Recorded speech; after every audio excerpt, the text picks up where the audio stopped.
What's good? What's good, everybody? Welcome back to another episode of the Urban Platform Speaks. Make sure to like and subscribe as you come into the channel and check out the content. And with that being said, man, I want to speak on LeBron James, like a recent comment that LeBron James made on a podcast that he was on with Steve Nash, right? And so he was on this podcast with Steve Nash, and basically he was crying about old heads dissing today's basketball game, right? The way the game is being played today.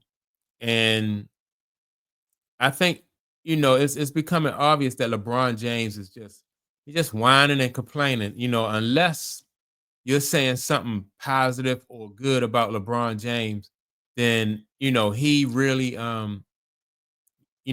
don't like it unless it's something that he agree with. And now he feels like he had to respond to those type of criticisms of the game, because LeBron James sees himself as the one who is like that era. Like, he sees that era as being his era. So if you criticize that era, it's a direct attack against him. So now, at first it was a situation where he would just have other people just go out there and fight different narratives, right? But the narratives it have gotten so strong that he's taking a risk of exposing himself to even more criticism by speaking publicly against these different narratives, right? And so he's saying that, uh the guys who are speaking out against this, they just bringing the game down, and they're making the game look good. I mean, look bad, like they're the only ones who had, who was good. But I think that there's a lot of truth to what people are saying about this era of basketball not really being the best era of basketball. And so, and also, I think that LeBron James is right that he is like the face of that era, like what they call it, the player empowerment era, which I don't think that player empowerment really worked well for that era. Um, you know, it didn't work for Kevin Durant, it didn't work for LeBron James.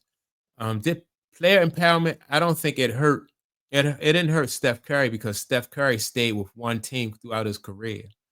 But that player empowerment, whereas though franchise players, had the opportunity to move on from team to team, I thought it really hurt their legacy,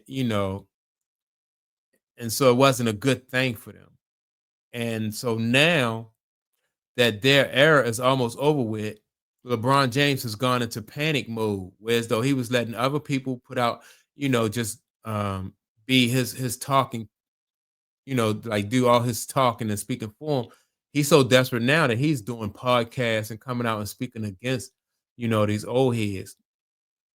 But I think no matter what LeBron James says, I think that, um, they're not really going to, the truth is going to prevail. It's going to come out that LeBron James player empowerment era really wasn't good for basketball. You have attendance down, you have ratings down,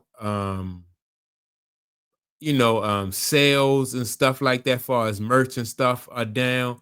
So that's not good for anybody. And really, they're not really going to, the NBA is really not going to let that continue if they can help it, And so now you have ball players, this new generation coming in, and they're playing a different style of basketball than what LeBron James and Kevin Durant played. You see more of these guys now. When I look at Indiana, when I when I look at the Pacers, the Thunder, who else? The New York Knicks, they have who else? Who's the other team? Not so much the Timberwolves, because they still shoot a lot of threes. but these young teams are bringing back that mid-range game. So they're making, man, and that mid-range game is just so important to the game of basketball. They're bringing it back, and people, that style of basketball is just more exciting. It's more exciting, and that's going to be something that LeBron James can't cry about. That's not something that he can mislead people about because I mean the proof is going to be in the pudding. People going to see that. People so excited about these playoffs right here. Like I just watched.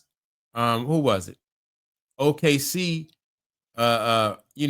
run the Timberwolves out of it, because the Timberwolves wanted to shoot a whole bunch of threes. They wanted to play basketball around the perimeter, outside the 3-point line.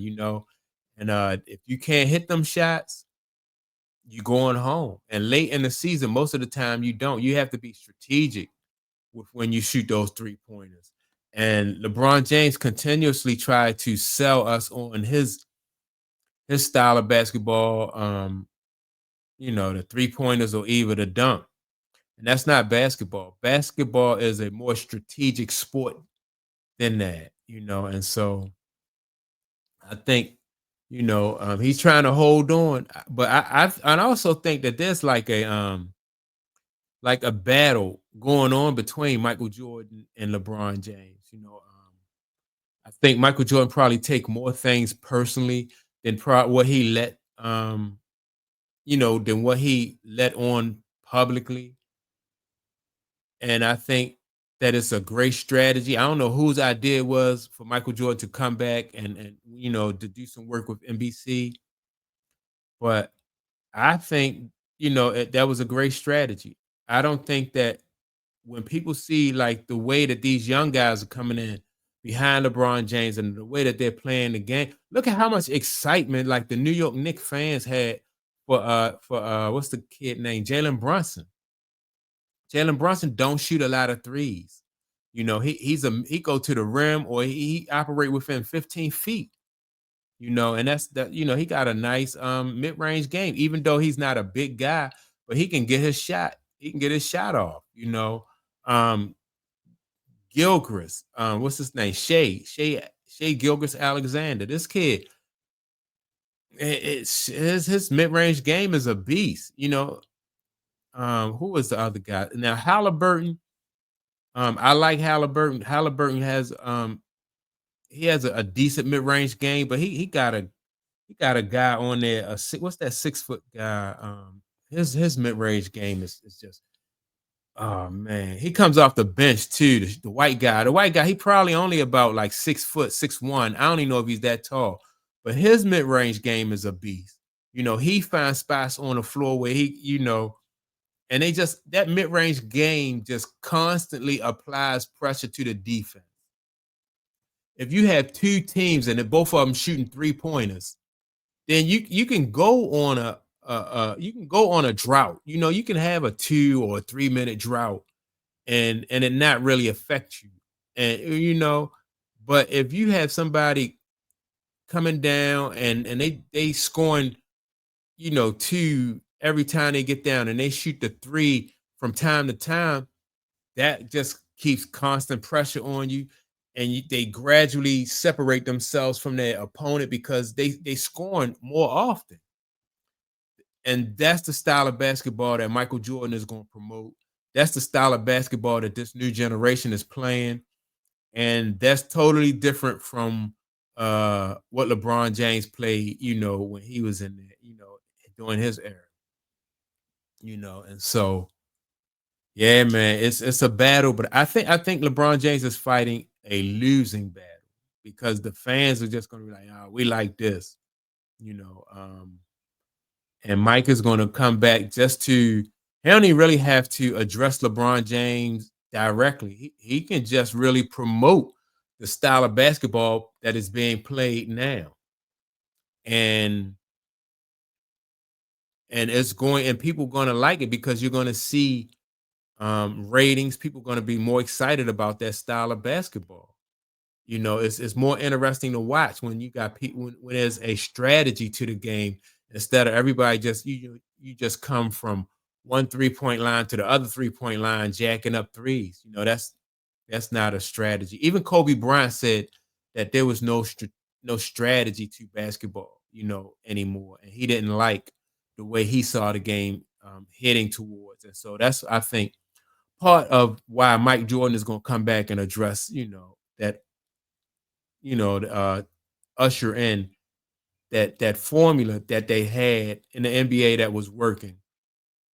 They got away from that formula and it wasn't working. And so now they're going to go back to the old formula. And that formula don't include LeBron James style of play. And so that's my take on it. Make sure to like and subscribe.